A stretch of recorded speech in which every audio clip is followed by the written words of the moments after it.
These are called American guinea hogs.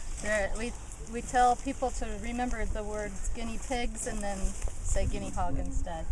So this breed was a small homestead hog that was brought from Guinea, Africa in the late 1700s to the southeast, and it was used as a homestead hog. So basically they had it around their houses to keep out the snakes and the weeds and that type of thing, and then they'd butcher them up. The history of them includes Thomas Jefferson writing about them in one of his journals, so they've been around, they got quite a provenance, but through the years, as farms got bigger and people didn't need small hogs for their homes anymore, for their families, this breed has kind of died down. So when we first got our breeding pair 4 or 5 years ago, there was only about 200 in the U.S. And so we're part of the American Guinea Hog Association. Now they have over 1,000 hogs, so they're building them up. They're doing really good with it. This breed only gets to maybe just over a couple 100 pounds. Our boar is the size of a large dog and extremely friendly. Our sow is extremely friendly. I can get in there a couple hours after the babies are born and head on them, pick them up and everything. They're really nice, gentle personalities. Because they don't get big, they're easy to pasture, which is what we do with all of our animals basically. The poultry are free range, our cows are out on pasture, and the hogs, we've created these cages that we can move twice a day, and that's plenty of food for them twice a day. If you move them more than that, then they get overly fat. So we don't give them any grain. We don't have to pay for grain or harvest our own grain. They don't get any grain. They get hay in the wintertime. They get leftovers from the crops like squash and apples and things like that, tomatoes, whatever we have. And I think they're super, super easy pigs to raise. Because we're doing them on pasture, they take a little bit longer to get them up to the right size, but because they're rare, and they have a kind of cool name, which the chefs like stuff like that, we already have all of them sold that we could possibly ever raise.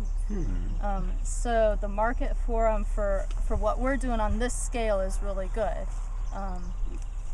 The one that we had for ourselves, and we gave one to a chef friend, it's kind of more of a red meat because they're on pasture, that type of thing. So it's got a nice amount of lard, but it's not overly fat like some of them, like Mangalistas get like really overly fat.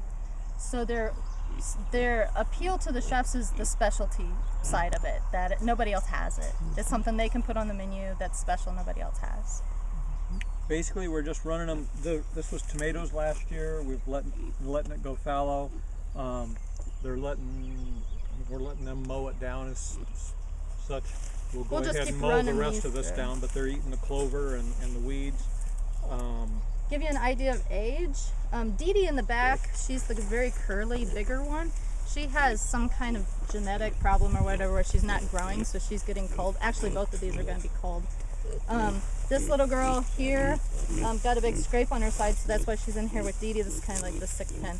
But the little girl here was born April 9th. Give you an idea of their size compared to a normal hog.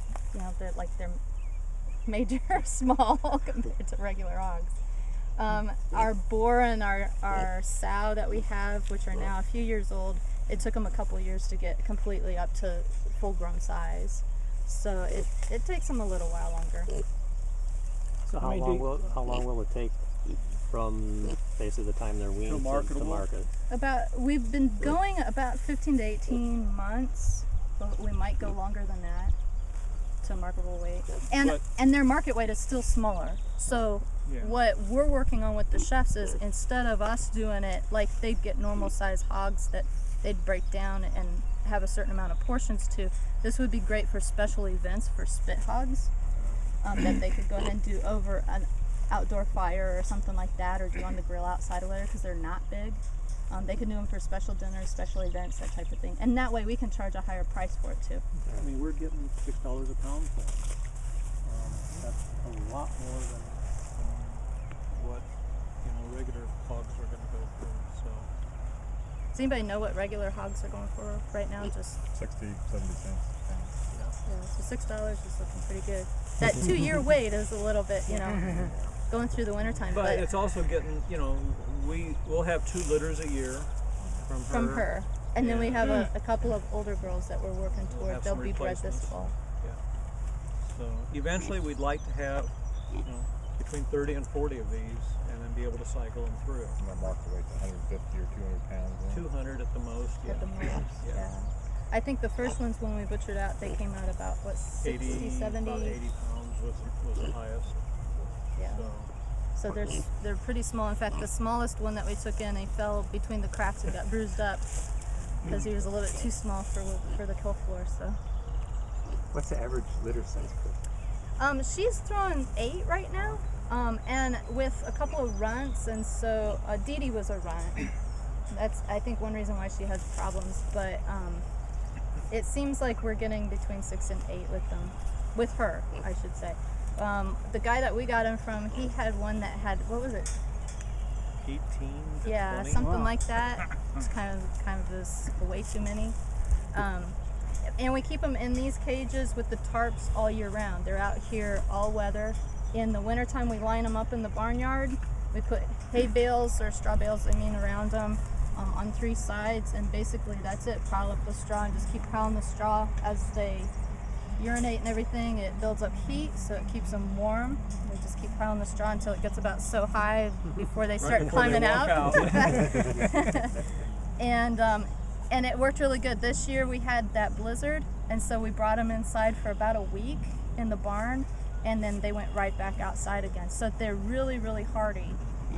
Very, very easy to take care of as far as not having to have indoor facilities for them.